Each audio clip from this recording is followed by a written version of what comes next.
રાજ્યમાં શિક્ષણ વિભાગના હાલ કહેવા છે એ કહેવાની જરૂર નથી। શિક્ષક બનવા માંગતા ટેટ ટાટના ઉમેદવારો છેલ્લા કેટલાય સમયથી કાયમી ભરતીની રાહ જોવે છે, માંગ સાથે મેદાને પડે છે, ખત્તા ખાય છે, લાઠીઓ ખાય છે, પણ તેમ છતાં ભરતી થતી નથી। અને એવામાં હવે એક નવો વિવાદ શરૂ થયો છે શિક્ષણ વિભાગના નવા ઠરાવથી। શું છે આ નવો ઠરાવ અને કેમ એ ઠરાવને લઈને વાદ વિવાદ શરૂ થયો છે, હવે એ જુઓ। રાજ્યમાં શિક્ષકોની ભરતી હંમેશાથી એક વિવાદનો મુદ્દો રહ્યો છે। સરકાર કાયમી ભરતી સાથે મોટા પ્રમાણમાં કરાર આધારિત શિક્ષકોની ભરતી કરે છે, જેને લઈને ઉમેદવારો સતત વિરોધ કરતા નજરે પડે છે। જેમાં હવે શિક્ષણ વિભાગે જ્ઞાન સહાયક બાદ પ્રાથમિક શાળામાં કરાર આધારિત શાળા સહાયક ભરવાનું નક્કી કર્યું છે, જેમનું માસિક મહેનતાણું પણ નક્કી કરી દેવામાં આવ્યું છે 21,000 રૂપિયા। શિક્ષણ વિભાગ દ્વારા 300થી વધુ સંખ્યા ધરાવતી પગાર કેન્દ્ર શાળામાં આ સહાયકની નિયુક્તિ કરવામાં આવશે।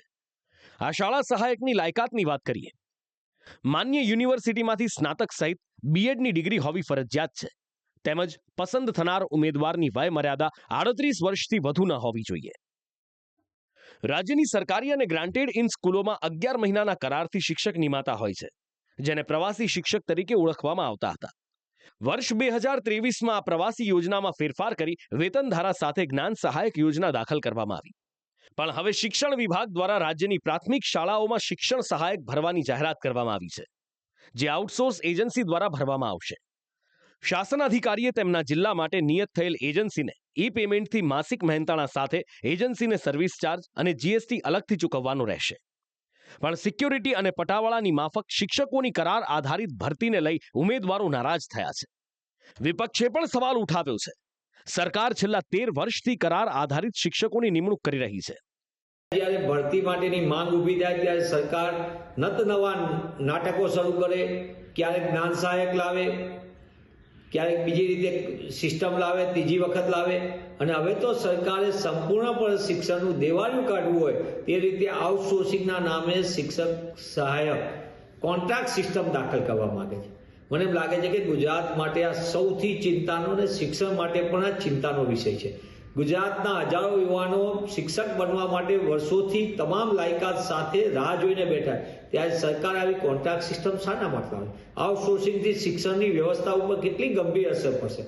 સરકારમાં નીતિ અને નિયત થોડીક સારી હોય અને સરકાર સાચા અર્થમાં ગુજરાતના યુવાનોનું અને શિક્ષણ વ્યવસ્થાનું ધ્યાન રાખવા માંગતી હોય તો તાત્કાલિકપણે આવી કોન્ટ્રાક્ટ સિસ્ટમ આઉટસોર્સિંગ એજન્સીના નામે શિક્ષણ સહાયકોની ભરતી કરવાની નીતિ રદ કરે અને સરકાર તાત્કાલિકપણે શિક્ષકોની ભરતી પૂર્ણ કરે તો જ ગુજરાતની શિક્ષણ વ્યવસ્થા સુધરશે, અને ગુજરાતની શિક્ષણ વ્યવસ્થા સુધરશે તો જ ગુજરાત ગતિશીલ ને પ્રગતિશીલ બનશે।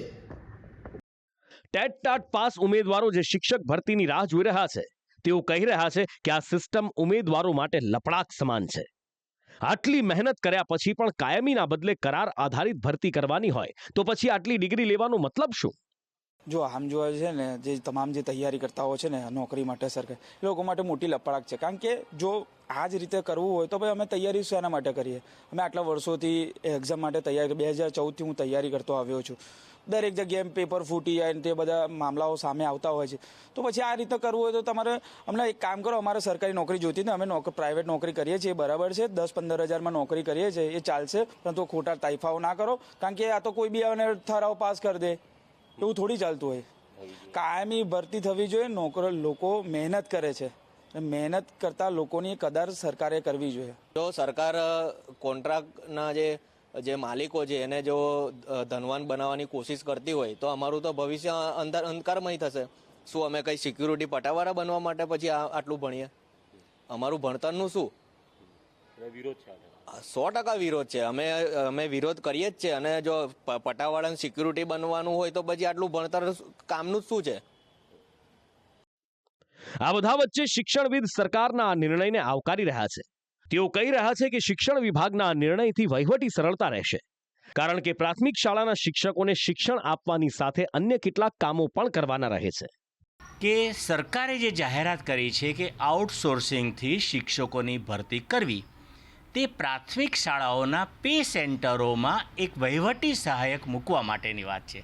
એક ઉમદા પગલું કહી શકાય, હું અભિનંદનીય ગણું છું, કારણ કે પ્રાથમિક શાળાઓમાં સરકાર દ્વારા ક્લાર્ક નથી મળતા, પે સેન્ટર શાળાઓમાં આચાર્યને ખૂબ કામ કરવું પડે છે, એની સાથે સંકળાયેલી શાળાઓનો ડેટા એટલે કે માહિતી આવે છે, અને એ જે માહિતીનો અહેવાલ આવે છે સહઅભ્યાસ પ્રવૃત્તિનો, શૈક્ષણિક પ્રવૃત્તિઓનો, શિષ્યવૃત્તિનો, આર્થિક વ્યવહાર, આવી અનેક બાબતો હોય છે અને કોમ્પ્યુટર વર્ક પણ કરવું પડે છે. એ હેતુથી સરકારે વહીવટી સહાયક આપવાનો એક નિર્ણય કર્યો છે કે જેમાં શિક્ષકની પણ લાયકાત હોવી જોઈએ, ઉપરાંત કોમ્પ્યુટરનું નોલેજ હશે એવા વ્યક્તિઓને આઉટસોર્સિંગથી ભરતી કરવામાં આવશે. એટલે એક સારું પગલું છે. શિક્ષણવિદ પણ સ્વીકારી રહ્યા છે કે કાયમી ભરતી ડીલે થઈ રહી છે અને થાય તો પૂરતા પ્રમાણમાં નથી થતી, જેનો ઉકેલ પણ ઝડપથી આવવો જોઈએ. ગુજરાતમાં છેલ્લા ઘણા વર્ષોથી શિક્ષકોની ભરતી કરવા માટેની પ્રયત્નો થયા છે, પણ સમહાવ કોઈક ને કોઈક કારણોસર ડીલે થતું રહે છે અને પૂરતા પ્રમાણમાં ભરતી નથી જ થતી. આ હકીકત. અને શિક્ષકોની ભરતી કરવાનો પ્રયત્ન પણ છેલ્લા કેટલાક મહિનાઓથી થઈ રહ્યો છે, પણ જે રીતે સમય મર્યાદામાં થવો જોઈએ એમાં હજુ પણ ક્યાંક ચૂક થાય છે અને ભરતી થશે ત્યાં એનાથી વધારે જગ્યા ખાલી થઈ જવાની છે. વહીવટી અને સરળતા માટે તો શાળા સહાયકની ભરતી યોગ્ય છે, પણ એની જગ્યાએ કાયમી ભરતી કરી શકાતી નથી.